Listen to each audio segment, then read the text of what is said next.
Greetings, fellow travellers, and welcome to the Way of the Showman, where we, as always, view the world through the lens of showmanship. I am Captain Frodo, and I will be your host and gracious guide along the way. And it's a pleasure to have you back with me here for this it feels to me rather special conversation.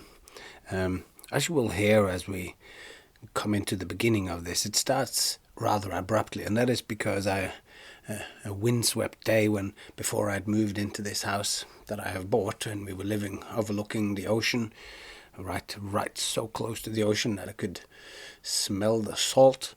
I was sitting there working actually on, I was writing, and I was writing on either it was the very end of what was the second season, because this is a while ago, or it was that I was writing on the coming season on Play as the Origin of Showmanship.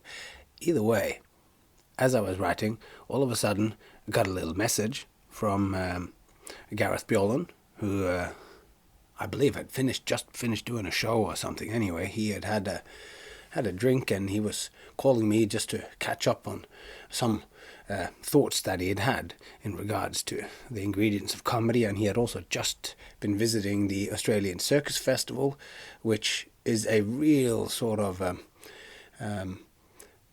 meeting of the tribe of the Australian circus people. And the pandemic had just happened, and it was the first festival that was back up again in Mullumbimby, where I have a house close by in Ocean Shores. And it's a bit of a spiritual home. Back in the early 2000s, the Happy Sideshow, the show that I was in from early 2003, for almost 5 years, we did a storming season up there in the first iteration of the Australian Circus Festival, when it was still run by the godfather of Australian circus, Tony Rook, as far as I remember. And there in the Circus Sunrise tent, the Happy Sideshow did a show, and it was the first time when our show really met the circus community at large, and it was a real important part of integrating me fully into the wider Australian circus community, I felt, showcasing what we had developed. And this festival has left him emotional, and it leaves me emotional as we are contemplating it towards the end of today's episode. I've divided it up into two, as usual. As we go in, we start sort of straight off, because there's been a time when he called, first texted, and then I texted back, and I called him immediately, sort of going, no, I want to hear this properly. And after sorting out our sound issues, we're just letting the recording run, and what I find is this: we have a looseness in this conversation where we don't stick so strictly to a script, that I found quite enjoyable when listening back to it. So, with all that said, let's jump straight into the world of ideas with Garreth Bjaaland. If you're telling a story that's just awful, and your motive is to make other people feel awful, then I don't know the value of it, or whether that is the kind of artwork that I at least then would participate in. Yeah, and that is a very interesting point, actually, of whether it's worth putting people through that. And there was a conversation about that we had the other night with a few performers, was if you end a show on a low note, is that a bad thing for the performer and the audience? Like, to be a performer, it's unsustainable to deliver that. Yeah, another good reason that everything you do should be surrounded by love and positivity. Yeah, because you do have to deal with that. And like, if it's an actual real note, then it's like, because if you, so that's like, because it is, of course, it's like that kind of art or that kind of show or whatever, that kind of human activity could be done. But there is this thing of just when you go just positive or negative, and I call that, what is the obligation of the showman? And I say that the showman's obligation is to ultimately, when you boil it all down, to not make it a big deal out of it or a big thing out of it, is just that you need to leave the people better off after the encounter with you. As in better off, meaning that, and I use the word enriched, it's that they have given you their time and attention. And what you have done with that time and attention is to stimulate them emotionally, intellectually, or in any kind of way. And that stimulation need to have an overall sum of being experienced as positive. Whilst I love horror movies and went through this period of my life where these extreme splatter movies or whatever, I find it really fun.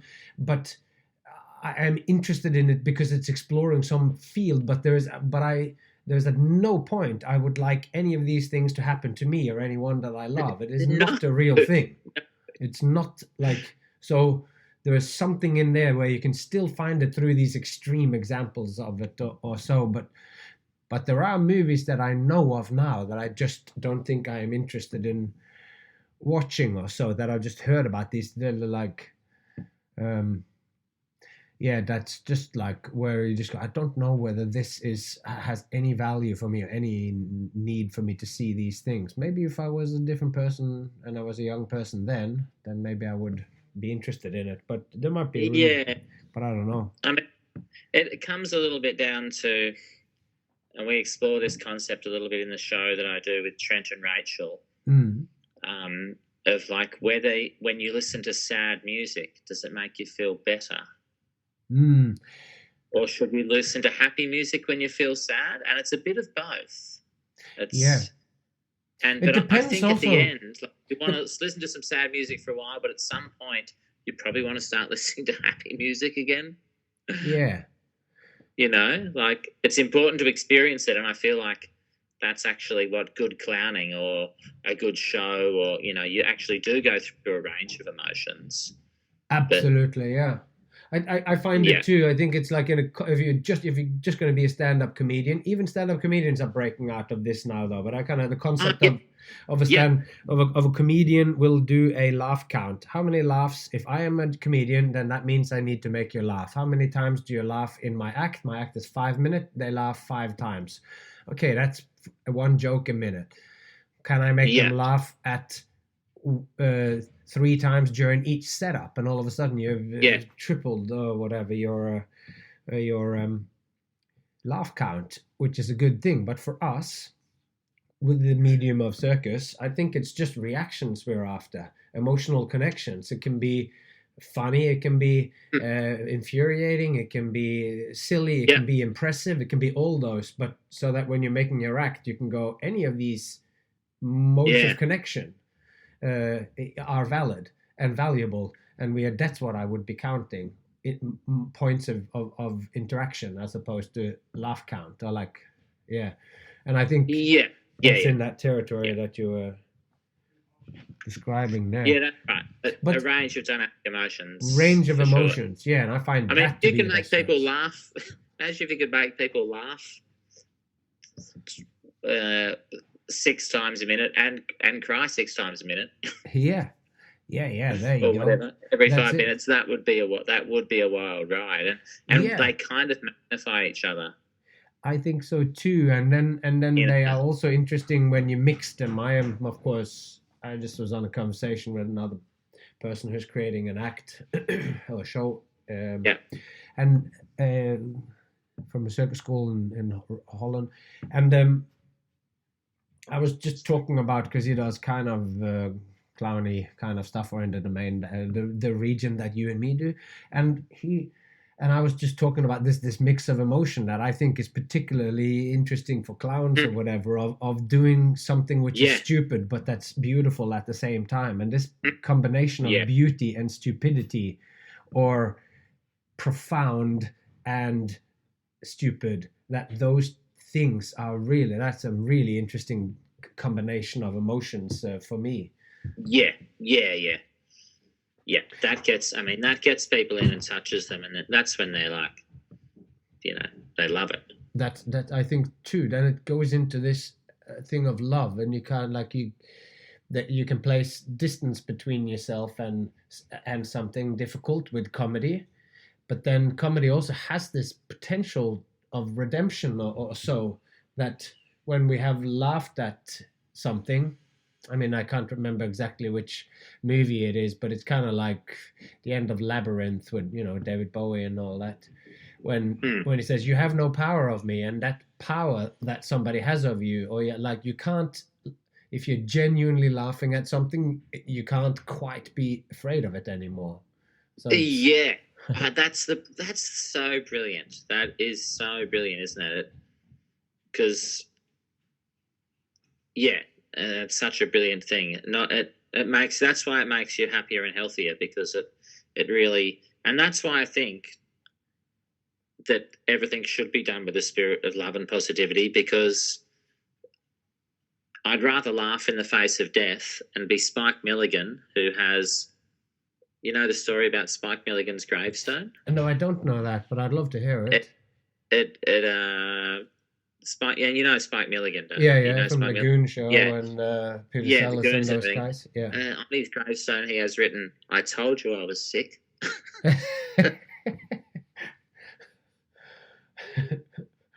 Yeah. I'd much rather be like that than like I don't know, whatever the opposite of that is.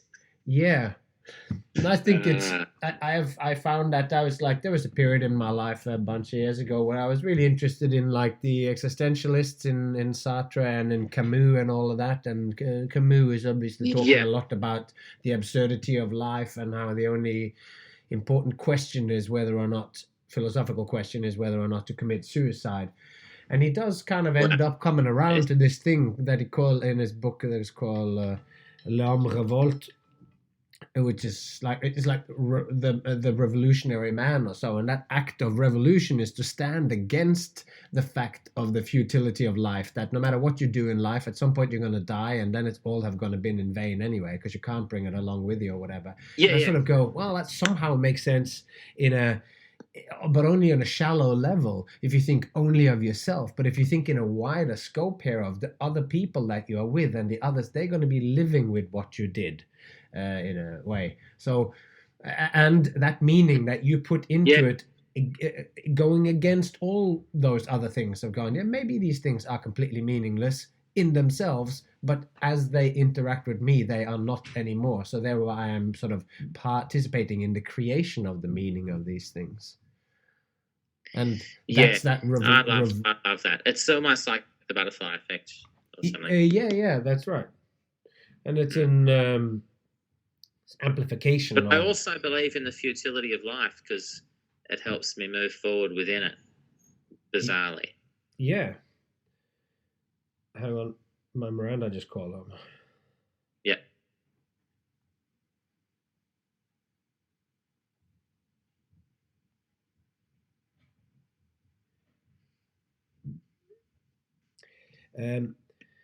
So I think, getting back to it.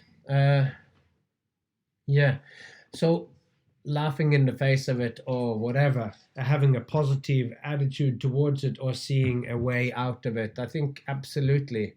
That's also like, then in a sense, what I see with the performers or the showman's obligation is to leave the world a little bit better off, as in leaving the audience, leaving the environment that you're in and the people a little bit better off, with the ability to laugh at something that they thought was difficult from before, or even just a cathartic experience of laughing in the moment or sharing it with you there and then and having a great time, so that when you then come back again, some of it, even on just the most shallow level, is like, well, when I laugh this hard, it's like then that they are important. And in this day and age, with the pandemic having happened and the recession in fully in place and the war in Ukraine and Europe being pulled in, and like I was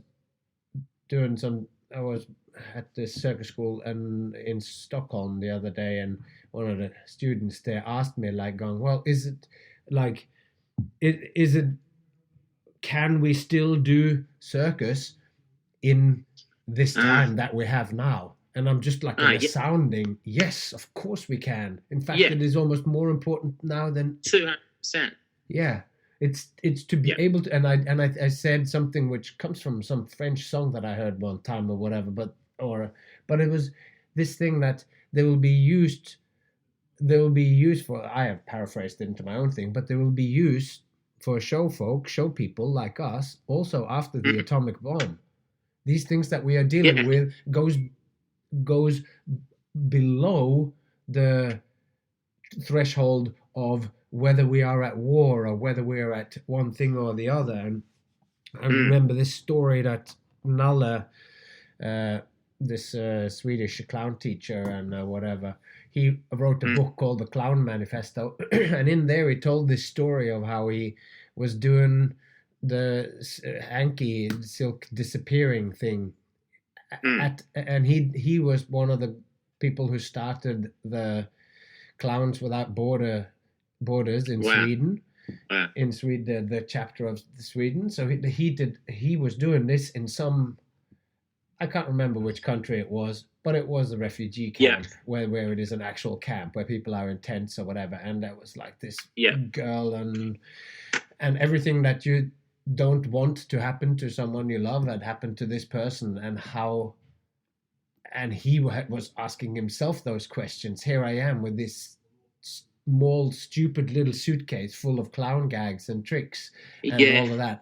And then to see these kids or young women, or in that case, that young woman, just completely lose herself in this thing and thanking him for it or whatever, and the people around it. And then you go, this is why we do it. It's for that thing to transcend all that pain and go all that. And it hasn't healed her. It hasn't made her fixed it. There's no sort of happy ending, but it just reminds you that there's, that there's good in the world, or that there are things, worth fighting for, or whatever it is that you need when you are in those dark places. Well, I think it's John Cleese I heard recently on some clip on YouTube saying, when people are laughing, they're happier and healthier than they'll ever be. And it's so true. They know now, even like on a scientific level, that laughter makes you happier. And the only true evil in the world, I think, there's not a lot of people actually who sit behind the scenes rubbing their hands together, giggling maniacally, thinking about what they're going to do to hurt other people. Those people either think they're doing the right thing, or they've had something really bad done to them and they feel very angry. And the only way forward for them is actually through some sort of positive experience as well. That's an interesting the only point. way maybe it might be hard for them, and it might take something very specific, but it seems like it is the only logical way forward. It's true. And it's like, it's either that they think that they're doing the good thing. That's the road to hell is paved with good intentions. That whatever it is that they do, they didn't do it because they, like in Australia, they didn't take the children away from people because they wanted to be evil. Well, at least I don't like, and it's those terrible things that have been done. But then when you but that was like, it is just an evil, and you can't see now how they did it. But you But then and then you look at the World War, and you look at all these things that have been done. I mean, it's sometimes it is hard, but because there's the other kind of aspect too that happens in things of genocide. This got really dark, but that in genocide dial back to that shit. You reference that stuff in comedy reasonably regularly, indirectly. The worst case scenario. And very funny. It's interesting. It's that thing of like anything.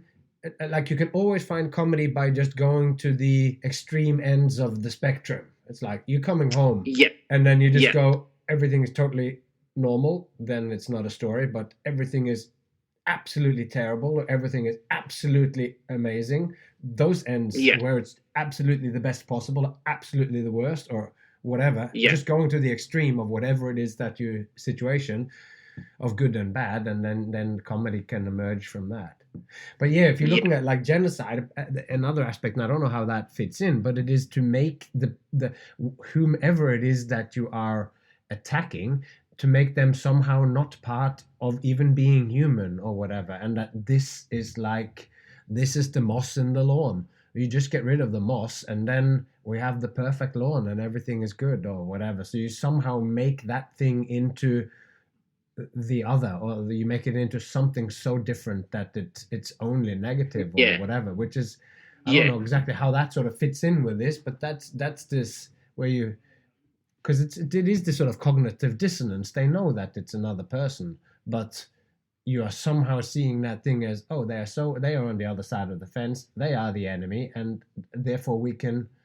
It's what war is, isn't it? It's like the rules of war. You can kill people, and it's okay, but there's limits to what you are allowed to do, or whatever. Well, yeah, we were talking about at dinner actually a bit about slapstick in its most raw form, and probably the hardest way to do it, where one person hits another person or causes them some sort of discomfort.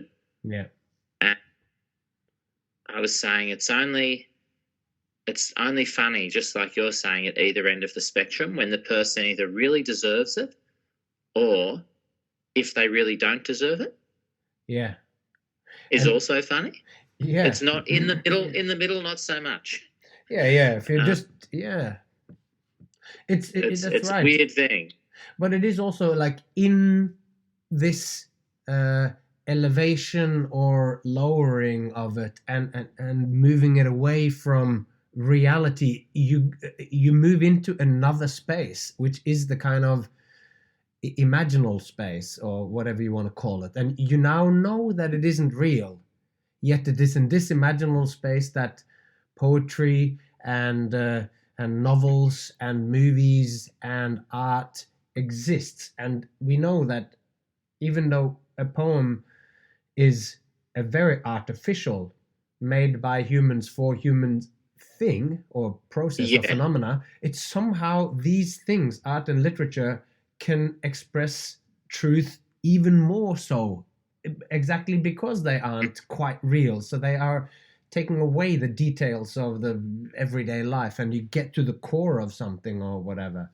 So maybe comedy, the slapstick of it is that as well. As soon as you move it out of, it's not just you're watching a dispute, or like domestic dispute, a man is beating his wife or whatever, but you're watching something else now. And then once you say, okay, this is okay. And I had that trouble when I first started doing street shows. So when I was doing and now I'm going to do this location, I wasn't skilled enough and funny enough to allow to give them the confidence that this was going to be a pleasurable experience, so people would take their kids away when I did it, or like they go, it's inappropriate. Yeah. Play it like a freak show. Look how crazy this is, and then they go, yeah, this is crazy. We're gonna go now. This is awkward. Yeah, that's right. Yeah. So then, by getting funnier and by getting better at connecting with the audience, then they would allow me to go much further, or whatever. Yeah. So Exactly. Finding that way of stepping outside, like it's going.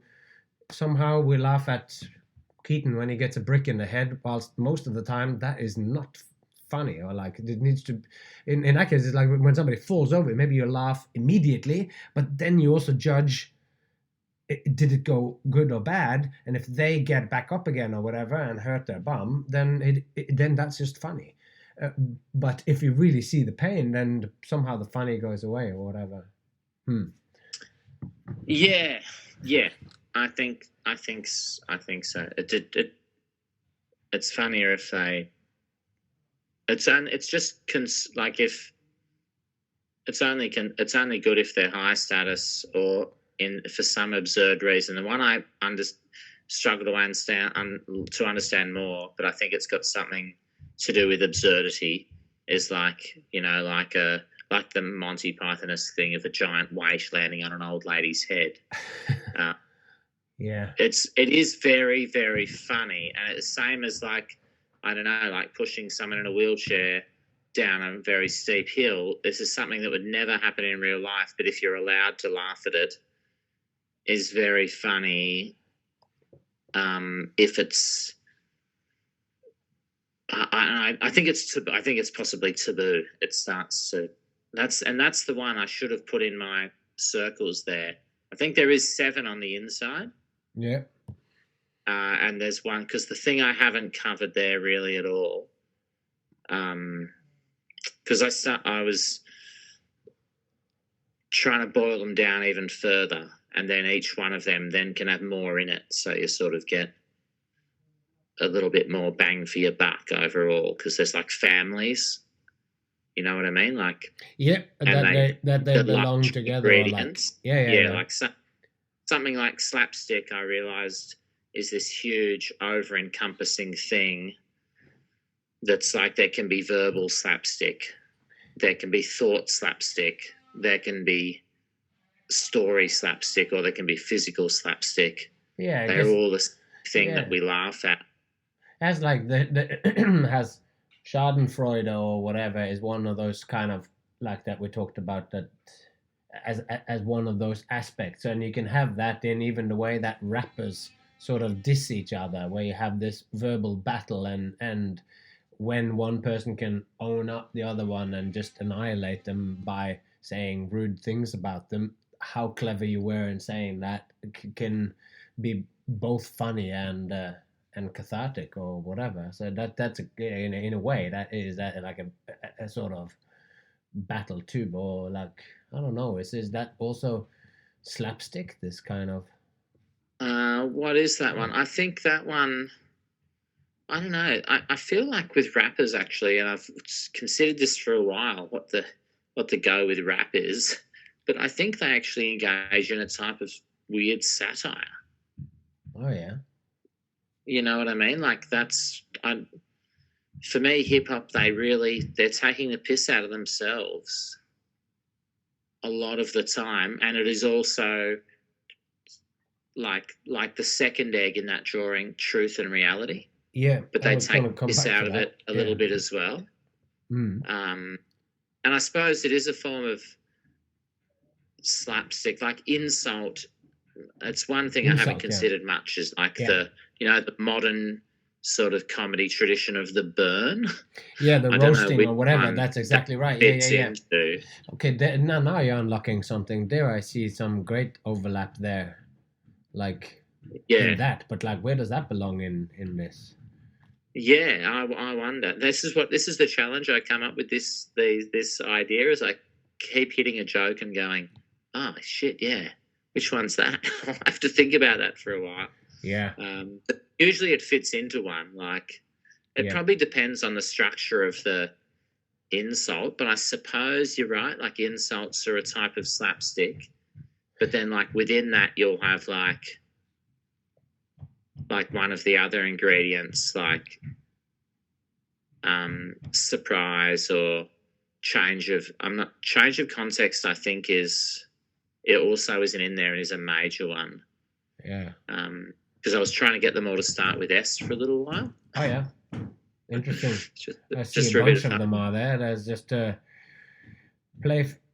just S in brackets, playfulness. Yeah. Just playfulness. Yeah.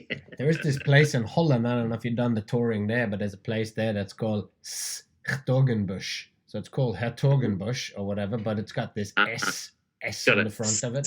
That's a star. Yeah, but maybe it's pretty good. But it's almost like I was thinking the slapstick thing, thinking of that movie, the 8th Mile, the movie with Eminem in it, and they're in one of those. Hey, I haven't seen it. Oh yeah, no, I just watched it again sort of recently because I saw a sort of YouTube clip at some point where someone was just talking about there's a song in that one called "Seize the Moment," or I can't remember what it's called actually. but there's a song that went with that one, and some guy just analyzed the kind of lyrical content and the incredibly complex rhyme structure of that song, of how it half rhymes and it alliterates as in rhyming on the first letter, and it rhymes at the last letter, and it's just going and showing how incredibly complex that rap is. Anyway, then I watched that movie, and in the end of that thing, like, one of the guys, so it's this weird guy. Anyway, there's like one of the rappers who he battles.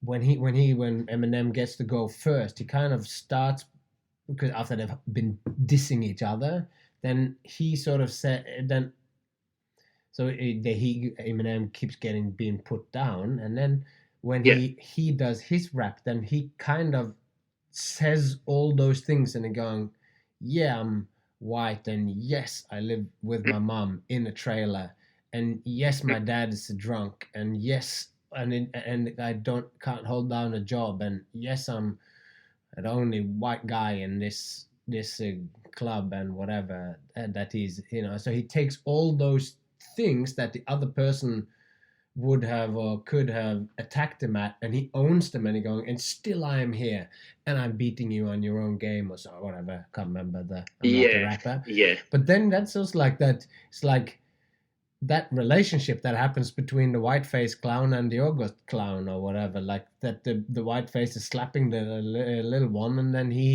somehow the little one wins anyway, and it is by not having that being, he's not caring about his own appearance, so he doesn't need to feel high status, and because of that he has all these other things at his disposal, and maybe that there is a sort of structural or pattern-like similarity between the dissing of those and the way you can own it or take it or whatever, that is a kind of slapstick back and forth. I think, because I only added this one in today, which is story. Yeah. I couldn't remember. I thought it was like just a synthesization of something. It's like irony almost fits into story. Like a good story has a bit of irony, and it has a bit of synchronicity. Yeah. And it's like... So stories are very... My plan is now is to take those inner six, I think, and then make them into separate eggs and put a whole lot of things inside each of them. Because, like they're all very, very large, encompassing categories still. Yeah, I mean, the way you need to write it down as in a book format or whatever, and first, or the way I have done it with this, what I'm writing on, it's like try to give a little bit of an overview, and that's how sort of textbooks sort of work. Like give an overview of the territory that you're about to embark on, and then so that you have some idea of what the scope is, so that when you're deep into the chapter on, or like the pages, 10 pages or 5 pages, whatever your size of it is going to be, of what surprise is, that you don't just forget why we're talking about surprise, but you're going, oh, we're now going to look at 6 different families, and within those, these are different separate things, and and then you sort of make an infographic. That I think I'm going to go infographic.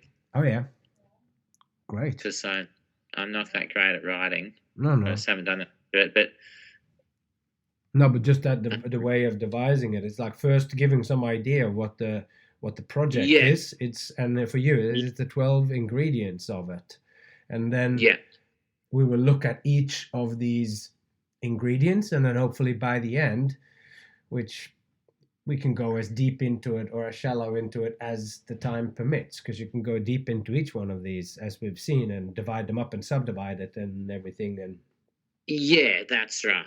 And then in the end, you're making some but everyone goes into them individually. Like, it's such an individual field as well, and so much detail and nuance. And then in the moment, you actually, that's the last thing you want to be thinking of, is kind of the irony of it. Yeah. You know what I mean? When you're actually doing a show, an oldie was telling me at the festival, he had a brilliant way of putting it. He said, he was telling it to people in his workshop, you have your pilot light on. Yeah. Which is like the look behind your eyes and the smile that plays around the corner of your mouth when you're performing, that puts you in that playful state. And then you let all those things happen. Or you previously used them to create the structure of your show with a few points you have to hit, but there's still something that reacts to and it relates to the truth and reality egg, the second one, which should surround everything. Yeah. Everything has to be done in truth, reality, and honesty for it to be effective in the moment. Otherwise, you simply just don't take people with you. Yeah. On the journey. That's right. It's I'm calling that a little bit authenticity. It's like you got to feel that this is a real moment. If this is an authentic moment, if this is something that you actually said, whilst if you just got out a piece of paper and read something, or you quickly Googled something and read it, it's not the same or whatever. Like it's something that is authentically you. Authenticity is all of these are complex things, but they're all complex things, yeah. But it's I had some thought there before of what, but the pilot lighter, the thing. It's like it's but this is the nature of presenting material for an audience, anything, because the musical theory, understanding how music affects someone, understanding how notes connect together or whatever, and having perfect understanding of how to express through your fingers on the piano the emotion that you want to convey, is why we listen to Glenn Gould, or we listen to what do they call Scruggs and Flat and Scruggs.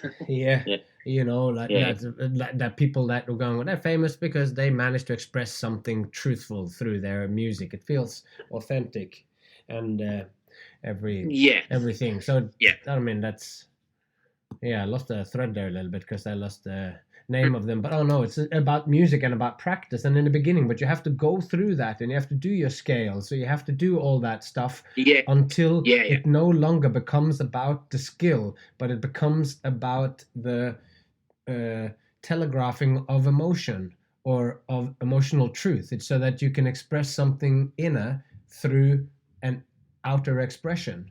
You can dance so that it makes people weep, or you can jump so that it makes people laugh or whatever. Like, but it's now not anymore about look how he jumps and how he cleverly puts his foot like that to roll off so it looks bad, but he is actually okay. Like, so the technical skills got to go in there, and there's the scope maybe in the beginning where it's really open, where you look for what the music is, and then at some point you got to actually practice that, and then you got to practice it and practice and practice it, and then at some point you got to go out again in front of the audience, and then it's just got to be in the moment. You can't think of technique or so. If you have to stop the song for it a little bit because you can't remember the chord, the song has actually disappeared or died there, kind of. Yeah, you've just got to keep the rhythm in that situation, I suppose. Yeah, I mean, there's ways to get around all, but in some weird way. And like rhythm and timing is another whole thing that is like it's part of comedy, but it's not part of what you're looking at now. I mean, it is, but and it's it so isn't. important. It's so important. We were talking today about and in the latest episode of your podcast, I think you talk about that period of getting the audience's attention.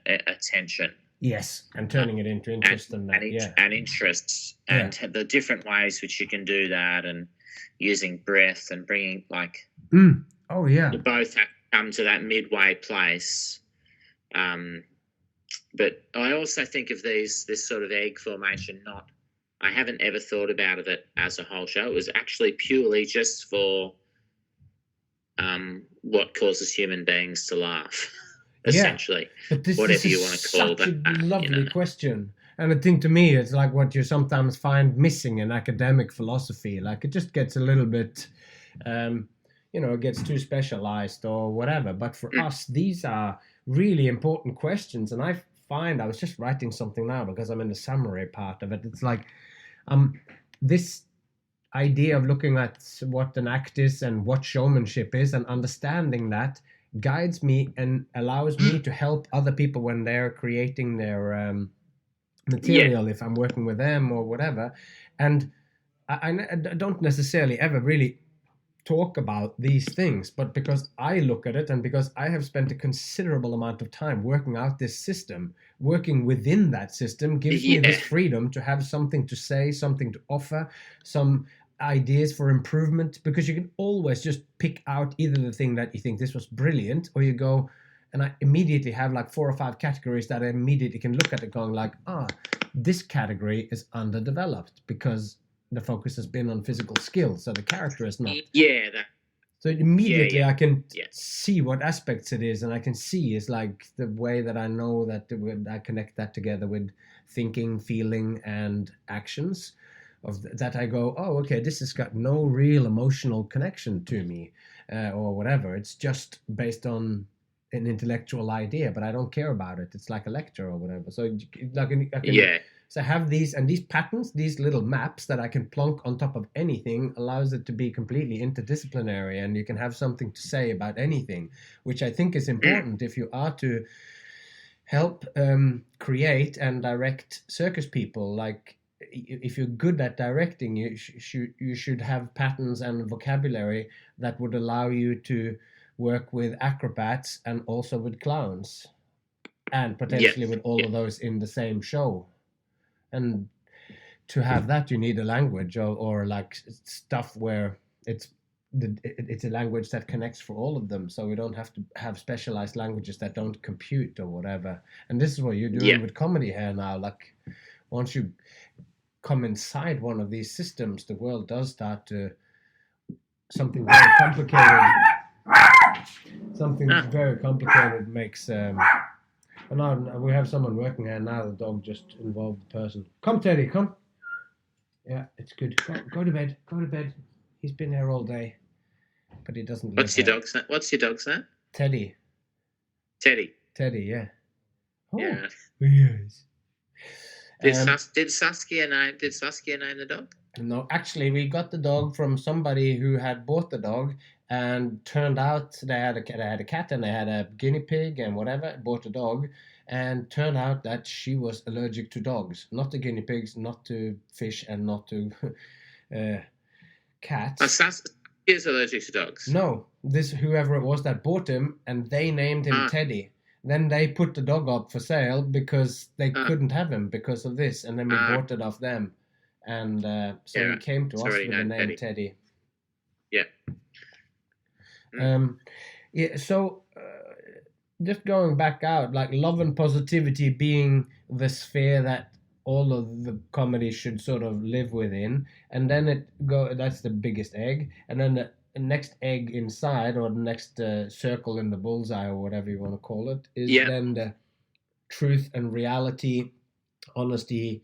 What I might overlap somewhat with my concept of authenticity or whatever, how I think of that. But it's like, it's that you feel that whatever it is truthful or part of reality. So those things that you say are synonymous. Like, it's like truth / reality / honesty. It's that you feel that it is real. Like when the person goes, it's like, oh yes, I went to the store today. That he's not into this thing. It's not a Swedish and Danish and a Norwegian person went into a bar. It's not that kind of structure or whatever. I guess we could get some mileage out of that too. But it's also about being present in the moment. Yeah, that's also a really, really good point. You know what I mean? Like when you come out in front of an audience, and it's whether it's you take a breath with them or you ask them how they're going, or it's not coming out and doing your thing. It's about acknowledging them and the situation you're all in. Yeah. We are here. You are here. I am here to do something, and I'm watching you now. Sometimes I find that just that moment first, even though it might only last 30 seconds or whatever, just coming out, acknowledging their situation. Oh man, it's been raining so much. Like, how did you guys wet from coming here now? It's like, oh wow. Yeah, exactly. Exactly. People love that. Yeah. Like we all do. We all love to be taking the time to ask how we actually are Yeah, and also to just show that you appreciate their situation. If I'm doing like an event or whatever, and it helps to go, "Oh, okay, so you guys have been out on a excursion to see a factory floor today, and like you just have three different points of thought that are going at, going, oh man, or like if you've been there or if you've done something similar, then you go, it's like, oh, I haven't seen something like this since that time when I did this, but yeah, did you guys have a good time? Yeah. And now they're not saying, did you have a good time, just general. It's like, like you have all this implied stuff of that. I know what they have done. I haven't given them much detail, and maybe I don't have a very strong understanding of what it is that they've done, but I do. But that's sort of implied a little bit that I understand them. And now we're here, and it's finally everyone got their beer. I heard that you guys were going to get one free beer or whatever. Like it's something like that. Yeah. And then you go, it's making friends. Making friends with. Just a little bit of I'm with you guys. Okay, now. All right, I guess I better start now. I have some cool stuff I want to show you. Have a look at all this. Yeah. And then we're in. Yeah. Then you're appreciating the situation, but because they're sitting facing you, it's like, I do have stuff to show, and here it is, and this will be fun. You're making this good transition into it. It's almost like, that's why when I looked at this when you first sent it to me now, and I thought like, have you gone even wider? But it is because that's like you're starting with a love and positivity in the big circle. Inside there's the circle of truth and reality, and then inside there are 1, 2, 3, 4, 5, 6 different eggs nested. They're sort of on top of each other, like kind of Venn diagrams of connecting up. And I'm sure because they all connect up. That's just to signify that everything. They all overlap. Yeah, because basically, or they can be used in various different combinations. Yeah. So love and positivity would count even if you were just not doing jokes, but you would do juggling as well. And truth and reality, it's somehow that, like if you're just doing physical skill, then it is always real. So that has its own kind of truth to That's it. Right. But then the center ones is... your experience, you should experience that in the moment. Yeah. If you're doing those skills, very much like we see in Australian, and I've had a few conversations about this today, the sort of Australian style of acrobatics or physical theatre from circa is very much like about performers experiencing that performance space very honestly and showing the audience when they're tired or happy that they got the trick or whatever. Right. Yeah. How does what circa started back in the day with all those explorations that maybe ended up there, but it's like even one man in a room juggling when Davy Samford did the juggling stuff, it's all part of that exploration. Like, do you think, because I don't know that for sure, but is that kind of the influence also of gravity and other myths and that's that a continuation of that style? Or? Yeah, I think it is in a way for sure. Like they've had a huge. Euron has had a huge influence in the way that he has taught people. I've chatted to a few people, but everyone does it individually. That's the beautiful thing, really, is that people can't help to be individuals. Like when they're working under him or in circa, they will certainly be pawns in his sort of creation. But when they tend to go out on their own thing, there is a certain amount of individuality that occurs throughout all the shows. But I was also talking to Jesse and Lockie today from Cassis. Oh, yeah. Cassis. Cassis, yeah. Cassis. And he was like, oh, yeah, I think we're ready for something new. Like we're seeing a lot of the same now. Like it's almost become the norm, that style. Yeah. Because they've been around for so long, and there's no such thing as the last great idea. It's something. Yeah. But isn't that it's like that is a great time to be in, because that's when who knows, all of a sudden Trent Bauman comes back in with being the inspiration or whatever. I don't know. Yeah. But it's like, because there was a time when maybe Circus Oz and Circus Monoxide and that flavor was where it was at. That larrikin, not taking themselves too seriously, where clowns and laughs were really central, and poking fun at like having deliberate political messages or deliberate environmental or just human messages, to have that in their shows, as well as just good times and good music. And that we have now pivoted into something where those two examples of Monoxide and Circus Oz are not the pinnacle of Australian export or of what's most excited with that. But in this these new shows, which is, I guess, maybe Company 2 even falls slightly in under that thing, even if they're also in their own unique expression. It's just like, of course, with Expressionism or Impressionism, there are, each of the artists is doing their own thing, yet in hindsight we can see that they're related. They're somehow in a dialogue with each other because they've seen each other's work, and they're not copying each other, but that's they go, well, we're not... That's the beauty of tradition. Yeah. And this has sort of arisen from actually that. Starting to create its own tradition. Yeah.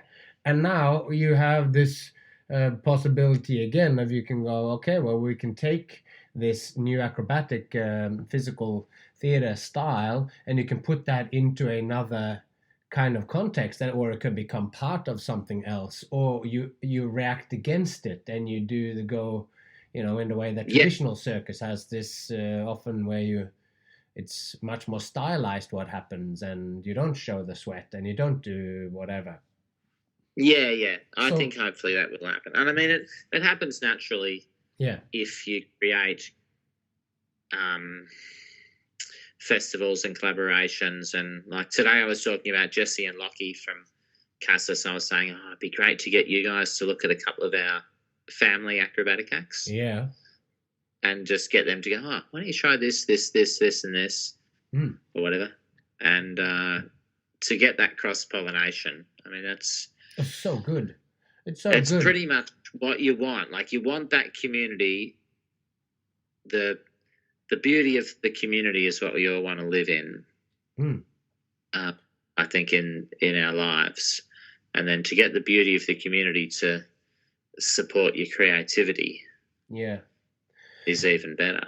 Yeah, I find that super interesting. And then it's like, I like this concept of distributed cognition, that individually we don't know so much. I don't know so many things of that I, became parent in the pandemic, how difficult it is to actually feed yourself, where you see somebody spending like $2,000 and 400 hours for 2 cups of blueberries and 6 pumpkins and enough salad for a side dish for 3 things, and you go, this wouldn't feed anyone, for not even themselves, apart from enough for some pictures on social media to show what you did.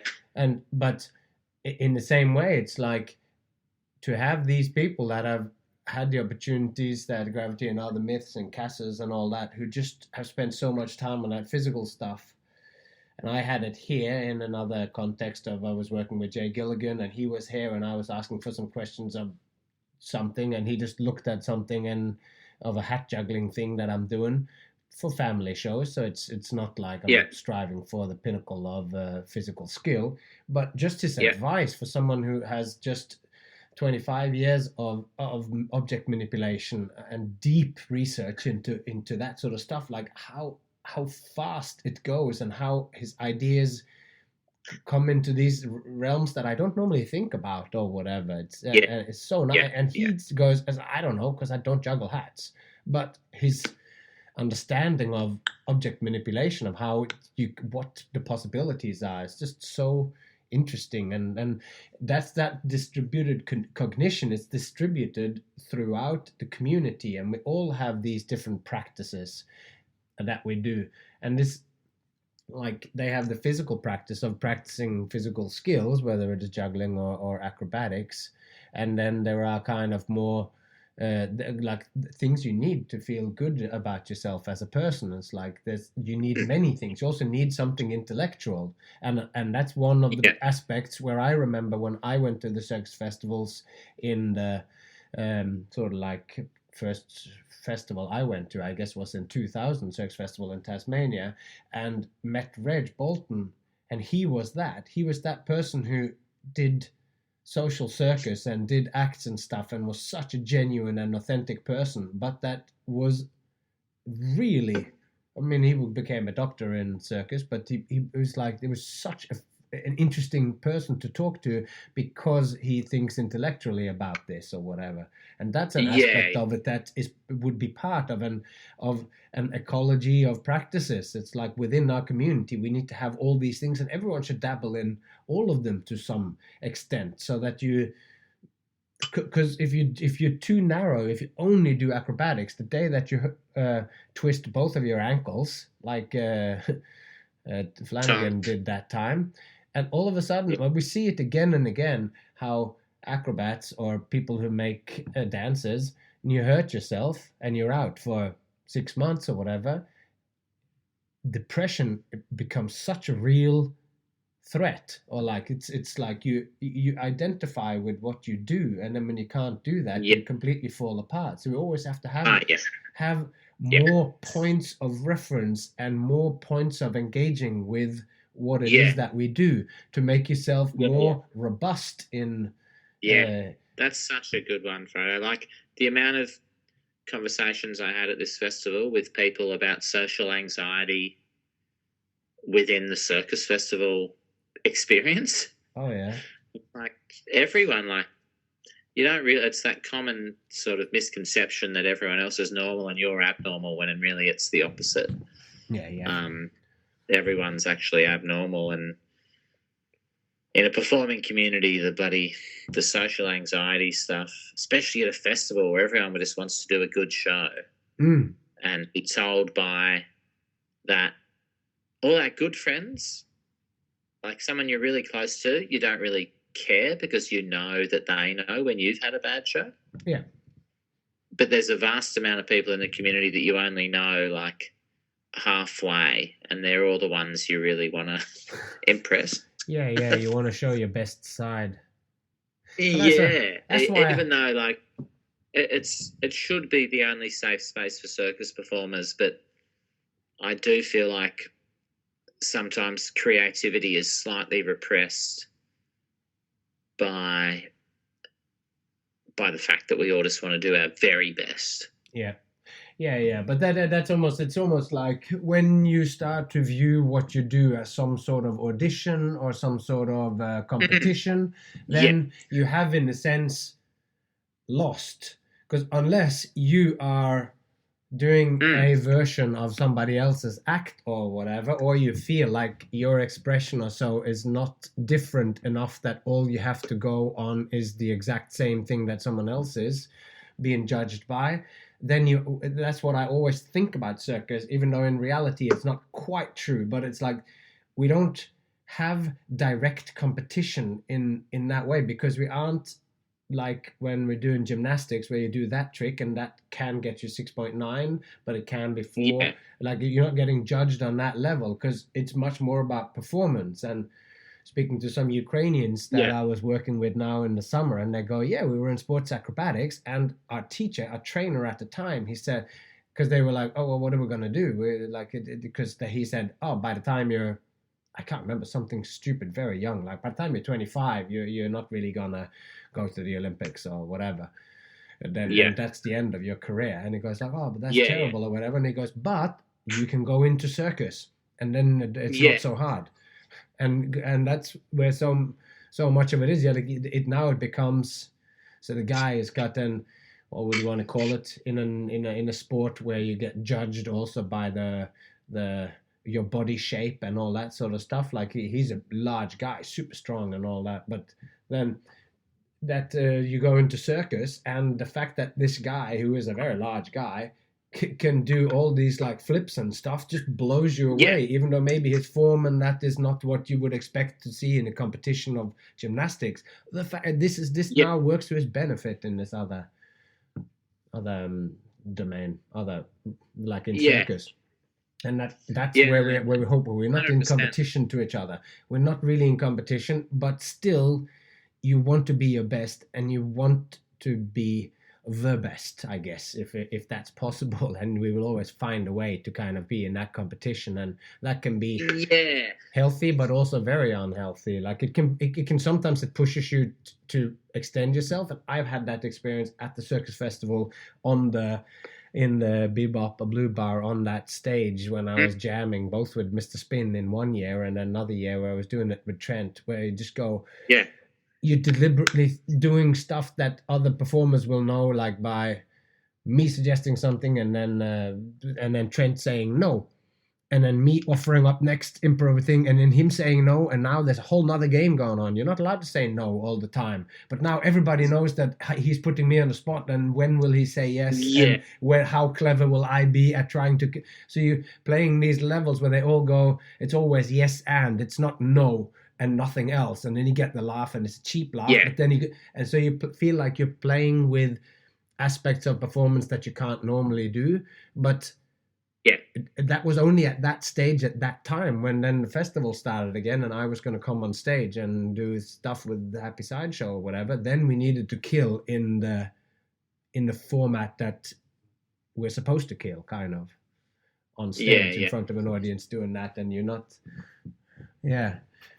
But then those moments are, I think back at those, where the things that happened on those renegade stages or whatever, open stages, that are some of my strongest memories. And that's where you really, like, people would go, are you out there really doing it now, or are you just delivering something that you have pre-prepared? Which I think is an interesting sort of thing. Yeah, I think that's just a wonderful sense of playfulness, essentially. Yeah, because you're starting to play with the genre itself, and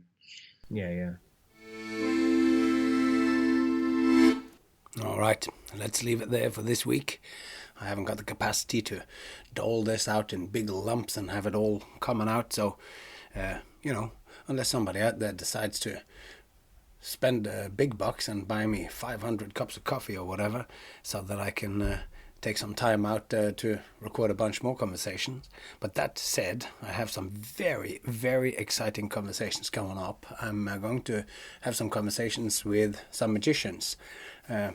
Amongst them, the one magician who actually is the magician who has performed the longest run in Vegas history in the same hotel. I believe that is a claim to fame, as well, with FISM winner, as in the World Championship of Magic, and another exciting performer that has just released a book and a masterclass. So I'm very excited, and still on the download. That's why I'm saying it here in the end, where nobody really listens, because they think that all I'm going to do is to say, well, if you did like this, please help me. I can't do this on my own. All I can barely do is to make these episodes happen every week. I don't know quite how to get more people to listen. Slowly, more and more people are finding it through a very organic process, which is very excellent. But perhaps somebody out there with more followers than me could say, hey, look at this, or listen to this. You too could follow the way. Be one of the chosen ones who has this exquisite conversation and monologues delivered straight into their ears via the internet. Anyway, it's been a pleasure walking along this leg of the journey with you, and until next time, take care of yourself and those you love, and I hope to see you along the way.